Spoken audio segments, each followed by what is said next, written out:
Gentleman yields. The chair now recognizes Mr. Cicilline. Thank you, Mr. Secretary, for being with us today. And I think we all owe you and the men and women of the State Department a great deal for the work that you do every single day. And I want to thank you personally for that. Over the past 2 years, the Biden administration has reestablished U.S. leadership on the global stage, deepening our strategic alliances and advancing our values and interests. And I really am grateful for Mr. Connolly's recitation. I was sitting here listening to some of my Republican colleagues and wondering, did they miss the last 4 years? Did you, in fact, inherit an agreement by the prior administration to withdraw from Afghanistan by a date certain, and that also included the release of 5,000 Taliban fighters from prison? That's correct. Did you, in fact, inherit a decision from the prior administration to withdraw from the JCPOA that had kept Iran's nuclear program in check? That is correct. And you inherited a departure from the Paris Climate Accord? That's right. You also followed an administration that undermined the importance of NATO? Well, that's a judgment. The prior president, President Trump, made public statements about the obsolescence of NATO, correct? I believe that's correct, yes. And now they've proposed a budget that would decimate the development and diplomatic budget by up to 22%. Is that correct? We've shared our concerns about proposed cuts to the budget proposal. And I don't remember hearing from my Republican colleagues on this committee criticize any of those 5 events. And so it's rich to hear today this, as I think Mr. Connolly said, lions and tigers and bears, oh my. So I want to ask you, Secretary Blinken, first with respect to the U.S. obligations in multilateral organizations and peacekeeping entities, how do you assess the damage that is caused to U.S. credibility by our failing to stay current with our obligations?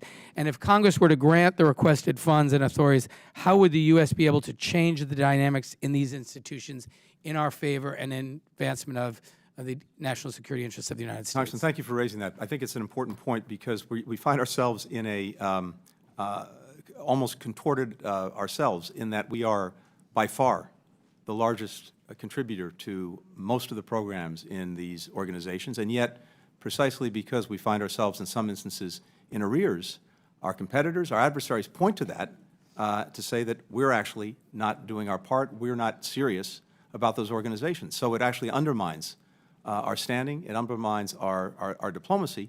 It's something we constantly have to correct, and I think that could be easily rectified by simply making sure that we're current with our obligations.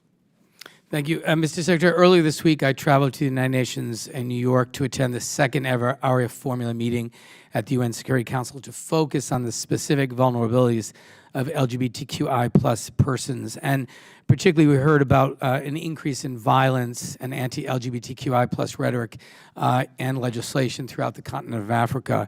Can you just speak to what you are doing, what the embassies are doing in terms of staff and resources and coordination to confront these threats, and what Congress can do to help in that effort? Thank you. This is a deep concern of ours. We've seen that marginalized groups, particularly the LGBTQI plus community in many countries, is under increased threat and increased siege. In fact, as I think you know, we put out just this week, and I put out personally, our annual human rights report, and one of the things that it documents is precisely that. So we're very much engaged around the world in a variety of ways in trying to make sure that we are advocating, encouraging, pressing countries to uphold the rights of all marginalized communities, including the LGBTQI plus community, and that they are, in the first instance, of course, protecting and defending those rights, in the second instance, not taking measures that would further undermine those rights. We do it in different ways in different places. We try to make sure that we're both sensitive to local considerations because we want to be as effective as we can be. So sometimes it's private, sometimes it's public, sometimes it's a combination of both, but our embassies are seized with this, and this really goes to, I think, a core tenet of view that I believe many Americans share, which is that all democracies are strengthened by protecting vulnerable populations, whatever they may be. We're equally engaged on pushing back against the persecution of religious minorities around the world. We see that, too, as a huge problem. Thank you, Mr. Secretary. Finally, Turkey's use of its existing F-16 fleet to challenge Greek sovereignty and its refusal to rule out using upgraded F-16s to do so and continue to violate Greek territorial airspace undermines NATO unity, and I know that's an important priority for you. Would you speak to what steps the administration is taking to ensure that American weapons are not used to threaten allies and partners in Greece, Cyprus, and northern Syria?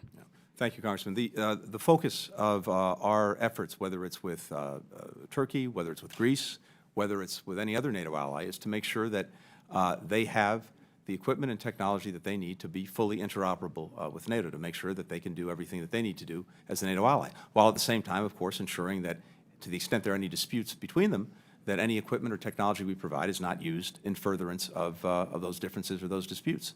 So that's certainly the case. We believe that Turkey should get the upgraded F-16s and the modernization package for their existing F-16s. We think it's important to NATO, important to the alliance. At the same time, we are working assiduously to try and ensure that any tensions that exist between NATO allies, in this case Greece and Turkey, are abated and end, and that they do not engage in either actions or rhetoric that would inflame the situation. So I was just in both Turkey and Greece. Of course, Turkey had the devastating, mind-boggling earthquake. Shortly after I was in Greece, we had the horrific train accident. Our hearts and our hands actually are going to try to help both countries in both situations. But at the same time, we want to make sure that Gentleman's time has tensions expired. in the Eastern Mediterranean